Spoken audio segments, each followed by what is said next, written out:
Hi, my name is Albera, and today we're going to talk about youth culture. In order to understand youth culture better, we have to understand hybrid culture. Hybrid culture is understood and defined by some scholars as a cultural interaction between local and global cultures, which influences and impacts both cultures. A little bit confusing? Let me make it easier. What's the first thing that comes to mind when I say the word hybrid? I personally think about a hybrid car, a car that uses two or more types of power, such as fuel and batteries. In the same way, the globalization of the dominant flow of culture, in addition to contra-flow of culture, causes similar hybrid culture among youth globally. Hybrid youth culture is the result of the dissemination of modern capitalist Western culture in what is commonly known as globalization. Let's take religion as an example. Following religion was and is still the dominant culture in many countries. Hold on a second. What's a dominant culture?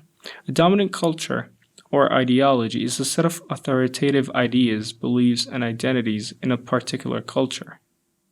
Cool, let's move on. However, adults under 40 are less likely to be religiously affiliated. This is especially true in North America, where in both the US and Canada, younger people are less likely to claim a religious identity.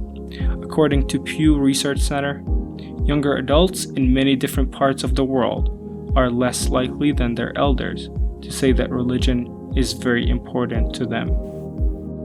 I believe that people nowadays tend to break away from the traditional and orthodox ways of religion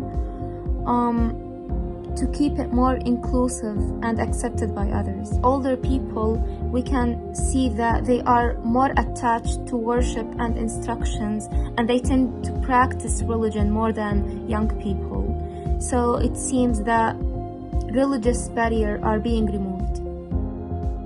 In terms of the internet, young people use it for fun or for school research, and unless you're actively looking for it, most of the content you're going to find is going to be religiously neutral. If young people use the internet for entertainment, they are most likely not going to use it to read the Bible. In the more recent years, I think youth haven't been practicing religion as much as, say, at the same age that our grandparents would have. And I think that has to do with TV and social media for sure. There's a lot of stereotypes regarding people who practice religion, and I think that those stereotypes could be taken a little bit too seriously by youth. Celebrity influence for sure. So if you look up to an idol such as, I don't know, Selena Gomez, for example, and she doesn't really practice religion that much, if they're your role model and they're someone that you look up to and you take all of their values seriously, you may start to do the same. When you're forced to go to church every Sunday, go to Catholic school, and confined to all these traditions and religious practices, it starts to become like a chore. And naturally, as kids, it's something that we want to avoid.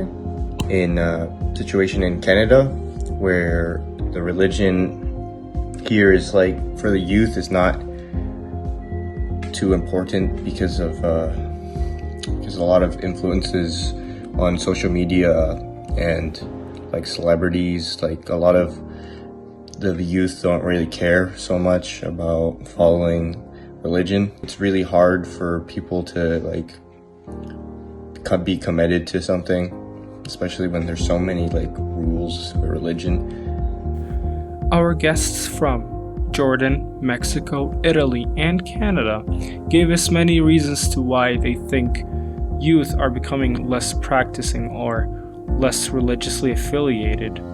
Some of the reasons that they gave are: 1. Movies and celebrities' influence. 2. Internet and stigma. 3. Rules and barriers. when it's about religion and about the works and about all this other stuff that's just kind of irrelevant, and going to church every Sunday, like, I'm gonna go to church every Sunday to believe in God. If you want to, and that's what works for you, cool. But like, there's so many people that came around and they're like, blessings, God, just because you say like these weird Christian things doesn't make you mean anything? Does that make you better? Like, لا ديانة بختار انه احب الله كتير اكيد لا من دون ديانة عم تحكي؟ ايه بدون ديانة معينة احب الله كتير انا برأيي الحب والمحبة بيقدروا يحكموا كل العالم. Theorists of contemporary youth culture, drawing on theories of individualization, suggested that the decline in the importance of ties with family and class-based community means that young people are freer than ever to choose independently how they live. Young people no longer depend on subculture and dominant culture's affirmation for the construction of their identities. That explains this trend that we see among youth, and explains why our guests had very similar ideas about religion and the reasons behind it, even though they're from different countries and different backgrounds. Let's take language as a second example. In the last century, the number of scientific papers written in English has started to outweigh the number of papers written in the native language of the research. In the Netherlands, for instance, the ratio is 40-1. Moreover, more than half the content on the internet is written in English. In 2019, more than 99% of high school students in Italy learned English. In fact, English is the most studied language in the world. In some countries like the United Arab Emirates, youth speak English nearly as much as they do in the country's native language, Arabic. And if I sidetrack for just a second, even the English language itself is being used a lot more amongst people in the Middle East, despite the fact that Arabic is obviously the dominant language, because it paints the idea that someone who's bilingual and who speaks Arabic and English fluently is a educated person and is a smarter person, is someone who probably knows what they're talking about. I can tell how my colleagues in my university in Jordan tend to speak in English. Maybe they consider people who speak English more cultured and knowledgeable, and to speak purely Arabic is lame. This comes from their belief that English is more open and reflects modernity, where Arabic reflects a more conservative mentality. So the question remains, why is speaking English associated with success, knowledge, and culture in an Arabic-speaking country like United Arab Emirates or Jordan? To answer this question, we need to understand that we can locate the cultural practices of youth within consumer and lifestyle niches rather than dominant and subordinate cultures. This paradigm shift of postmodern subculture. Wait a minute, what's a subculture? Subculture are most commonly groups that deviate or differ from existing social norms. Subcultures attempt to expose the limitations of the dominant culture and provide an alternative. Cool? Cool. This paradigm shift of postmodern subculture is premised on the global engagement of young people. There are trends towards unstable and shifting cultural affiliation, and the demise of subculture tend to universalize engagements with modernity. Hence, Yusuf and Batul feel like English is associated with success and knowledge because English is associated with modernity. Furthermore, since the dominant flow is coming from a capitalist society, and with its interaction with the contra-flow, there is an emphasis on developing economic conditions and increasing connectivity. We even see it in hiring process where people who are bilingual are more likely to secure a better position or a higher paying position simply for that reason. Speaking English allows me to communicate and to connect with many people around the world and from different nationalities. And because all of us in the university can speak English, we had easily set up many international online events with public figures and architects and this helped us in our researches and studies. Our next example is very broad and technically can cover all the previous material, but we're only going to cover certain aspects of it.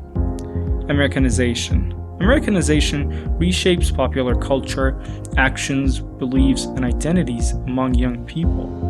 For young people, American cultural forms have been a key source of pleasure. They have embodied modernity and they are an escape from dominant culture.